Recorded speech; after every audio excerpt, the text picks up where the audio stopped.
Hello friends, welcome back to my YouTube channel. I am Deepa Singh. I hope you are very well. So आज की इस video में हम discuss करेंगे paper 7 of second year. इस paper की हम यूनिट 3 डिस्कस कर रहे थे, जिसमें से 3.1 में अपलोड कर चुकी हूँ और 3.2 अब हम इसमें देखेंगे।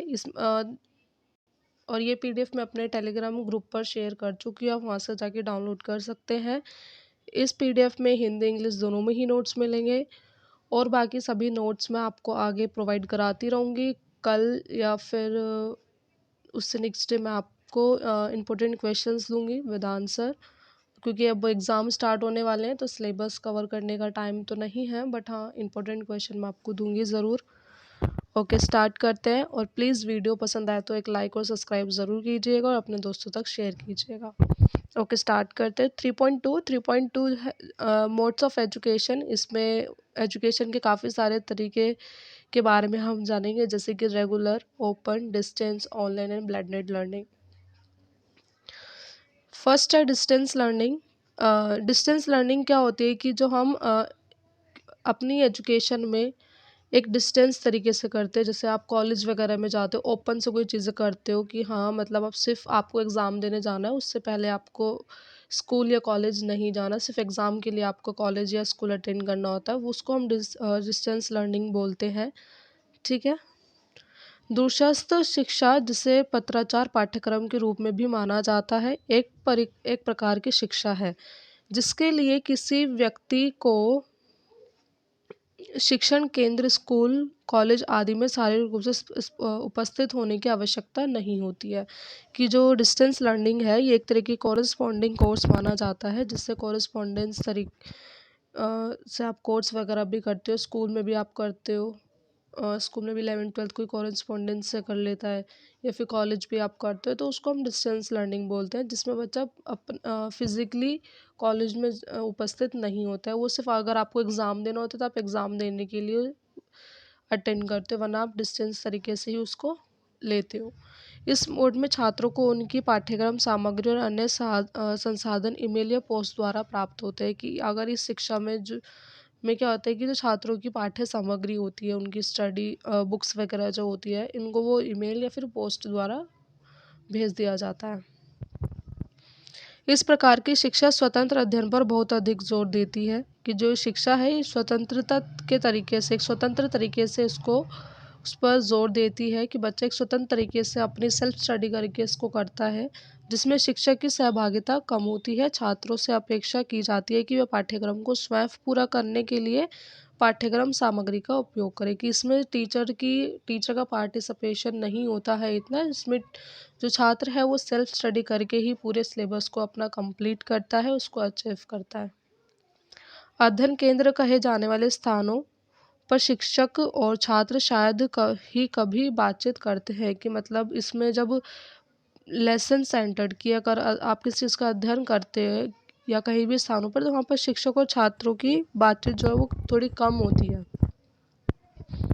लेकिन परीक्षा और प्रोजेक्ट सबमिशन के लिए समय सीमा का पालन करना महत्वपूर्ण है। कि कॉरेस्पॉन्डेंस में क्या होता है कि अगर आपको कोई एग्ज़ाम्स वगैरह आते हैं, आपको कोई प्रोजेक्ट उसमें बनाना होता है, उनको सबमिट करने के लिए आपको एक टाइम दिया जाता है, जिसको आप उसको फॉलो करना होता है।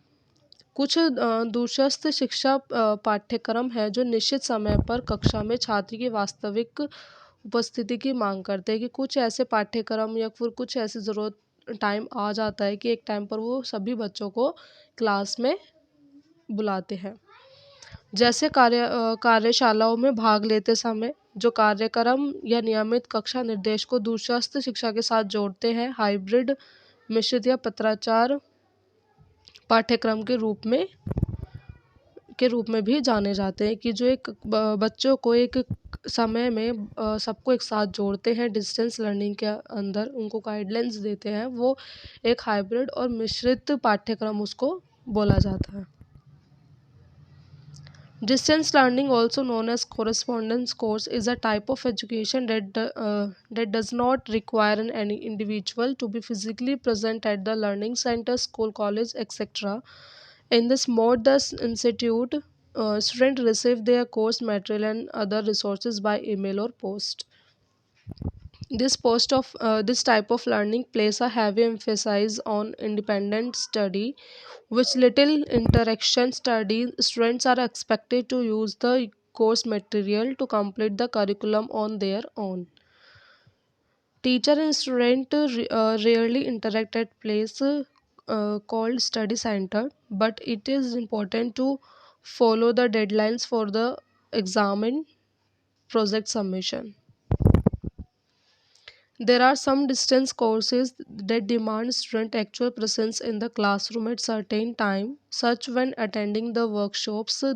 These programs, which combine regular classroom instruction with distance learning, are also known as hybrid, blended or corresponding course. Next है हमारा ऑनलाइन लर्निंग। ऑनलाइन लर्निंग की जो ऑनलाइन लर्निंग आपके लॉकडाउन के समय पे उसको ज़्यादा प्रेफ़रेंस दी गई थी कि ऑनलाइन तरीके से ही सब चीज़ हो रही थी। बच्चों की जो क्लासेस है वो भी ऑनलाइन हो रही थी, हर एक काम ऑनलाइन हो रहा था, तो उसको उस समय पे उसको ज़्यादा इम्पोर्टेंट माना गया था, काफ़ी ज़्यादा इम्पोर्टेंस इसको दी भी गई थी। क्योंकि जो बच्चे की क्लासेस थी वो ऑनलाइन चल रही थी, स्कूल, कॉलेज जो भी हो या आप किसी इंस्टीट्यूट में पढ़ रहे हो, हर एक चीज़ जो थी आपकी ऑनलाइन चल रही थी, जिसको आप घर बैठे ले रहे थे एजुकेशन को। एक कंप्यूटर के थ्रू या फिर अपने फ़ोन्स के थ्रू आप उस एजुकेशन को ले रहे थे ऑनलाइन, जिसमें आप वीडियो कॉन्फ्रेंस के थ्रू आप क्लासेस को अटेंड करते हो, तो वो एक ऑनलाइन लर्निंग कहलाती है। जब शिक्षा की बात आती है तो ऑनलाइन शिक्षण छात्र को एक अधिक लचीला प्रदान करता है। कि अगर ऑनलाइन शिक्षण की ऑनलाइन टीचिंग की अगर बात करी जाए तो ये काफ़ी फ्लेक्सिबल तरीका है। यह छात्र यह चुनने के लिए स्वतंत्र है कि वे कब और कहाँ सीखना चाहते हैं। कि छात्र जो ऑनलाइन लर्निंग में क्या होता है कि छात्र किसी भी चीज़ को चूज़ करने के लिए उनके पास फ्रीडम होती है कि ये ऑनलाइन लर्निंग है कि आप इसको किसी भी टाइम कहीं भी इसको अटेंड कर सकते हो। यह कार्यक्रम उन छात्रों के लिए डिज़ाइन किया गया है जो पारंपरिक परिसर में आए बिना अपनी शिक्षा पूरी तरह से ऑनलाइन पूरी करना चाहते हैं। कि मतलब ये उन बच्चों के लिए जो पूरी तरह से किसी क्लास को फिज़िकली या उस प्लेस पर जाकर अटेंड नहीं कर सकते हैं, तो वो कहीं भी हैं उसको उस क्लास को ऑनलाइन के माध्यम से अटेंड कर पाएँ। प्रौद्योगिकी विकास के साथ छात्रों के पास अब विकल्पों की एक विस्तृत श्रृंखला है, जिसमें ऑनलाइन मास्टर डिग्री प्रोग्राम से लेकर स्नातक डिग्री प्रोग्राम तक शामिल है। कि इसमें क्या होता है कि छात्रों के साथ काफ़ी सारी एक ऐसे विकल्प है, जैसे जैसे टेक्नोलॉजीज़ बढ़ती जा रही है, ऐसे काफ़ी सारे वैकल्पिक या काफ़ी सारे ऐसे अपॉर्चुनिटीज़ है कि जिसमें बच्चा मास्टर डिग्री से लेकर काफ़ी सारी डिग्रियाँ हैं, चाहे कॉलेज है या फिर आपकी स्कूल है, काफ़ी सारे कोर्सेज़ के लिए, एग्ज़ाम्स के लिए अपनी एजुकेशन को या अपनी स्टडी के लिए प्रिपेयर हो सकता है ऑनलाइन के माध्यम से। आज कई प्रतिष्ठित कॉलेज कुछ शीर्ष ऑनलाइन एमबीए प्रोग्राम पेश करते हैं। कि ऐसे काफ़ी सारे कॉलेजेस हैं कि जो एमबीए वगैरह होती है, इनके जो प्रोग्राम्स होते हैं या इनकी जो क्लास होती है वो ऑनलाइन प्रोवाइड कराते हैं। दूरस्थ शिक्षा की तुलना में ऑनलाइन शिक्षा अधिक इंटरैक्टिव होती है। कि जो डिस्टेंस लर्निंग होती है उसमें ज़्यादा टीचर और छात्रों की को इंटरेक्शन नहीं होता, बट जो ऑनलाइन लर्निंग है, ऑनलाइन लर्निंग में छात्र और टीचर दोनों का ही एक इंटरेक्शन होता है, चाहे वो बाय द स्क्रीन आप मानो, बट इंटरेक्शन होता है और फेस टू फेस होता है। सीखने के इस रूप में छात्रों को विशाल ई लर्निंग सामग्री और ऑनलाइन व्याख्यान लाइव और रिकॉर्ड तक पहुंचाने पड़ती है। ऑनलाइन डिजिटल प्लेटफॉर्म के माध्यम से शिक्षकों और छात्रों के बीच कई चर्चाएं होती है। कोविड-19 महामारी की चपेट में आने के बाद ऑनलाइन शिक्षा अविश्वसनीय रूप से लोकप्रिय हो गई थी। कि जो कोविड-19 की जब कोविड-19 चला था उस टाइम पे जो ऑनलाइन शिक्षा है काफ़ी इसको विश्वसनीय के रूप में इसको लोकप्रिय काफ़ी इम्पोर्टेंट हो गई थी। कि बच्चा हर एक जगह बैठ के, चाहे आप कोई जॉब कर रहे हो, बिजनेस भी कर रहे हो या फिर कोई एजुकेशन या फिर स्टडी कर रहे हो, तो अब हर एक चीज़ आपकी ऑनलाइन हो गई थी, तो उस चीज़ को ज़्यादा प्रेफरेंस में रखा गया था। इस माध्यम को व्यापक रूप से अपनाया गया क्योंकि स्कूलों और विश्वविद्यालयों के पास छात्रों को शिक्षित करने का कोई अन्य तरीका नहीं था। ये जो मेथड है इसको काफ़ी ज़्यादा अपनाया गया क्योंकि स्कूल या कॉलेजेस या जो भी कंपनीज वगैरह किसी के पास कोई ऐसा और अलग मोड नहीं था कि जिससे वो किसी चीज़ को प्रोवाइड करा सके। तो ये काफ़ी अच्छा मोड इसको माना गया था कि जिससे एजुकेशन को दिया जा रहा था। When it comes to education, online learning offers the student greater flexibility. The students are free to choose when and where they want to learn. This program is designed for the student who want to complete their education totally online without having to visit a traditional campus setting. With the development of technology, students now have a wide range of alternatives range from online master degree programs to undergraduate degree programs. Today, many reputable colleges offer some of the top online MBA programs. Compared to distance learning, online learning is far more of interactive. In this form of learning, students to get access a vast e-learning content and online lectures, live and recorded. Many discussions take place between teachers and students through an online digital platform. Online education has become incredible popular after the COVID-19 pandemic hit. This medium has been widely adopted because schools and universities have no other method to educate students.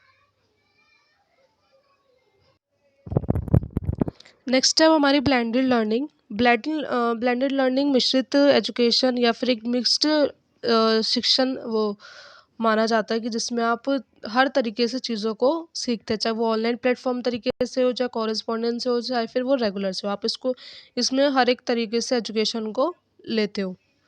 मिश्रित शिक्षा online शिक्षण के लाभों के साथ साथ सर्वोत्तम पारंपरिक शिक्षा निर्देश को जोड़कर शिक्षक पर को बल देती है कि जो मिश्रित ब्लेंडेड लर्निंग है, ये ऑनलाइन एजुकेशन के साथ साथ जो रेगुलर एजुकेशन है उनके निर्देशों के साथ भी शिक्षा को जोड़कर रखती है। इस व्यापक मार्गदर्शकों में मिश्रित शिक्षा से जुड़ी परिभाषाओं, मॉडलों, लाभों, चुनौतियों और सर्वोत्तम प्रथाओं का पता लगाएं और सीखने के अनुभव को बढ़ाने के लिए शिक्षक इसे प्रभावी ढंग से कैसे लागू कर सकते हैं। जो ब्लेंडेड लर्निंग होती है इसके अंदर काफ़ी सारे मॉडल्स या फिर जो भी बेनिफिट्स होते हैं, चुनौतियाँ होती हैं या सीखने के एक्सपीरियंस को बढ़ाने के लिए इसमें काफ़ी सारे तरीके हैं, ऐसे इफ़ेक्टिव तरीके हैं जिनको आप अपनाकर या उन चीज़ों से काफ़ी चीज़ों को सीखते हो और काफ़ी अलग अलग तरीके से इसको ले सकते हो। मिश्रित शिक्षा के लिए एक लचीला और व्यक्तिगत दृष्टिकोण है कि जो मिश्रित शिक्षा है ये हर एक व्यक्ति के लिए एक फ्लेक्सिबल और एक व्यक्तिगत दृष्टिकोण है जो ऑनलाइन शिक्षण गतिविधियों के साथ आमने सामने निर्देश को भी जोड़ती है कि जो ऑनलाइन के साथ साथ आप हर किसी के साथ इंटरेक्ट भी कर सकते हैं उन चीज़ों को के साथ जोड़ती है। मिश्रित शिक्षा के लाभों में व्यक्तिगत शिक्षण अनुभव, बढ़ती हुई व्यवस्था और प्रतिधारण, लचीलापन और बेहतर छात्र प्रदर्शन शामिल है कि मिश्रित शिक्षा के जो लाभ है उनको उठाने के लिए जो आपका टीचिंग एक्सपीरियंस है, बढ़ती हुई जो भी आपकी मैनेजमेंट है और जो फ्लेक्सिबिलिटी है, छात्र की जो परफॉर्मेंस है उसमें काफ़ी चीज़ों में इम्प्रूव होता है। हर एक बच्चा अपने आप को इम्प्रूव कर पाता है उस चीज़ में। ये सब चीज़ें भी इसमें शामिल होती है।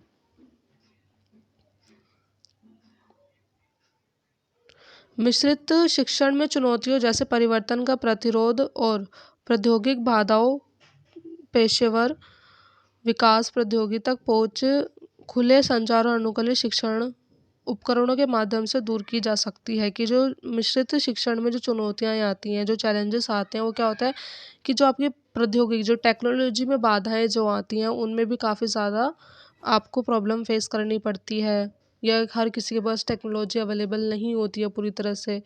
जो भी शिक्षा के संचार हैं, वो मौजूद नहीं होते, तो उस चीज़ से बच्चा उन चीज़ों से दूर हो जाता है एक शिक्षा से। मिश्रित शिक्षा को लागू करने के लिए सर्वोत्तम प्रथाओं में स्पष्ट उद्देश्यों को स्थापित करना, विभिन्न निर्देशात्मक रणनीतियों को शामिल करना, प्रौद्योगिकी का लाभ उठाना, छात्र स्वायत्तता को प्रोत्साहित करना और दृष्टिकोण लगातार मूल्यांकन और सुधार को शामिल करना कि जो मिश्रित शिक्षा है, मिश्रित शिक्षा को लागू करने के लिए आपके पास पूरे तरीके से आपके उद्देश्य होने चाहिए, आपको पूरी गाइडेंस मिलनी चाहिए और आपके पास अलग अलग तरीके की रणनीतियाँ होना चाहिए। उसको पूरा करने के लिए प्रॉपर टेक्नोलॉजी होनी चाहिए जिससे हर एक बच्चे को एडवांटेज हो सके और बच्चा अपने आप को उस चीज़ के लिए इंगेज कर सके और लगातार अब हर एक बच्चे का इवैल्यूएशन किया जाए और उन पे सुधार किया जाए।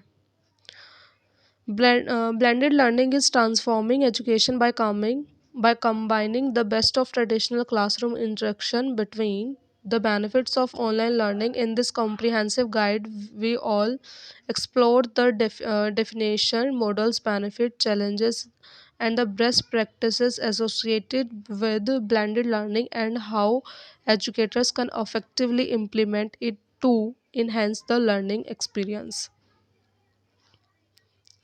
Blended learning is a flexible and personalized approach to education to combine face-to-face instructions with online learning activities. The benefits of blended learning include personalized learning experiences, increased engagement and rentations, flexibility, enhance the student performance.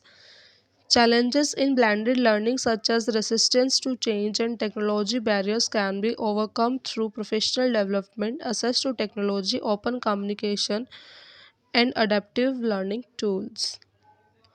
Best practices of implemented blended learning include establishing clear objectives, incorporating varied instructional strategies, leveraging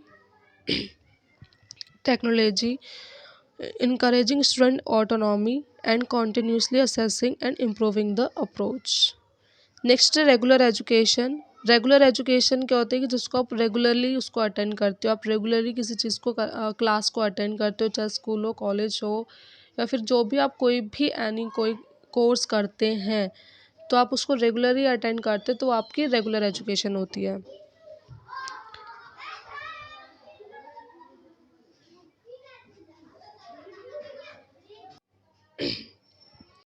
शिक्षा की शुरुआती के बाद से नियमित शिक्षा प्रणाली दुनिया भर में शिक्षा और सीखने की एक आधार रही है। जो रेगुलर एजुकेशन है, जब शिक्षा की शुरुआत हुई थी तो यह प्रणाली काफ़ी शिक्षा की एक सीखने का आधार रही है। नियमित शिक्षा में कक्षाओं में छात्रों को भौतिक उपस्थिति शामिल होती है कि बच्चा इसमें क्या होता है कि नियमित रेगुलर एजुकेशन के अंदर की जो कक्षाएं होती हैं उसमें छात्र एक शारीरिक रूप से प्रेजेंट रहते हैं। हालांकि मल्टीमीडिया प्रौद्योगिकी के उपयोग से कक्षा में पढ़ाने के तरीके विकसित और बेहतर हुए हैं कि जैसे जैसे प्रौद्योगिकी टेक्नोलॉजी आती गई है, मीडियाज बढ़ते गए हैं, तो उसी तरह से कक्षाओं में पढ़ाने के तरीकों में भी बदलाव आए हैं। लेकिन नियमित पाठ्यक्रम करने वाले छात्रों को व्यक्तिगत रूप से व्याख्यान और कक्षाओं में भाग लेने की आवश्यकता होती है। उन्हें व्यक्तिगत रूप से भी परीक्षाओं में शामिल होगा कि नियमित रेगुलर एजुकेशन के अंदर क्या होता है कि जो आपका करिकुलम है, जो पाठ्यक्रम है, उसके अंदर बच्चा इंडिविजुअली प्रेजेंट होना चाहिए और कक्षाओं की हर एक चीज़ों में पार्टिसिपेट लेना आवश्यक होता है और जो भी परीक्षाएं होती है उसमें बच्चा व्यक्तिगत रूप से प्रेजेंट होता है। नियमित शिक्षा छात्रों, शिक्षक और सहपाठियों के बीच आमने सामने बातचीत प्रदान करती है कि नियमित रेगुलर एजुकेशन के अंदर क्या होता है कि आप आमने सामने रह के इंटरेक्ट कर पाते हैं, जो व्यक्तिगत और व्यावसायिक विकास के लिए आवश्यक संचार और सामाजिक कौशल विकसित करने में मदद करती है। कि उसमें क्या होता है कि जो व्यक्ति के उनकी पर्सनल और उनके व्यावसायिक विकास में काफ़ी ज़्यादा हेल्पफुल रहती है। इन अनुभवों में समूह परियोजनाएं और चर्चाएं बहस शामिल होती हैं कि इसमें क्या होता है कि इसमें बच्चा एक ग्रुप एक्सपीरियंस भी लेता है, ग्रुप लर्निंग भी होती है, चर्चाएं भी होती है, बच्चे का डिस्कशन जब होता है तो बच्चे के मस्तिष्क का भी विकास होता है। जो छात्रों को साथियों के साथ संबंध और नेटवर्क बनाने में मदद करती है, उन्हें एक भविष्य के करियर और व्यक्तिगत जीवन में सफलता के लिए तैयार करती है। कि इसमें क्या होता है कि हर एक बच्चा अपने साथियों के साथ एक संबंध बना पाता है, एक नेटवर्क कनेक्ट कर पाता है और अपने भविष्य और में व्यक्तिगत जीवन अपने इंडिविजुअली सक्सेस के लिए तैयार होता है। Since the introduction of education, the regular education system has been the base of education and learning across the world. Regular education involves the physical presence of students in classes. Through the methods of teaching in the class may have developed and improved with the use of multimedia and technology. Students pursuing the regular courses need to attend lecture and classes in the person. They need to also appear for examination personally. Regular education, face-to-face interaction between teachers and classmates, which help develop communication and social skills necessary for personal and professional growth. This experience include group project discussions and debates that help students build relationships and network with peers, preparing for them success in their futures, career and personal lives. ये थे हमारे modes of education, जिसमें हमने distance learning, blended learning, regular education, online learning, इन चारों के बारे में जाना। होपफुली आपको अच्छे समझ में भी आया होगा। और प्लीज़ वीडियो पसंद आए तो एक लाइक और सब्सक्राइब ज़रूर कीजिएगा और ज़्यादा से ज़्यादा अपने दोस्तों में शेयर कीजिए। और ये पीडीएफ मैं अपने टेलीग्राम ग्रुप पर शेयर कर चुकी हूँ। जिन्होंने अभी तक ग्रुप ज्वाइन नहीं किया है और चैनल को सब्सक्राइब नहीं किया है, सब्सक्राइब भी कर दो, ग्रुप भी ज्वाइन कर लो, आपको ये पीडीएफ पूरा मिल जाएगा। इसमें यूनिट 3 कंप्लीट है, हिंदी और इंग्लिश दोनों में ही मिलेंगे नोट्स। और कल या परसों तक मैं आपको इम्पोर्टेंट क्वेश्चंस भी दूंगी विद आंसर, क्योंकि अब सिलेबस का टाइम नहीं है, सबके एग्ज़ाम्स आने वाले हैं, सप्लीमेंट्री एग्ज़ाम भी बच्चों के आने वाले हैं, तो इसलिए मैं कोशिश करूँगी कि जल्द से जल्द आपको मोस्ट इम्पोर्टेंट क्वेश्चंस एग्ज़ाम्स वाले ही, कि जो रेगुलर आते रहे हैं, जिनसे आपको काफ़ी ज़्यादा हेल्प मिलेगी। कोशिश रहेगी कि आप पूरा ही पेपर कवर कर कर आ पाओगे इन क्वेश्चन से। Thank you, bye.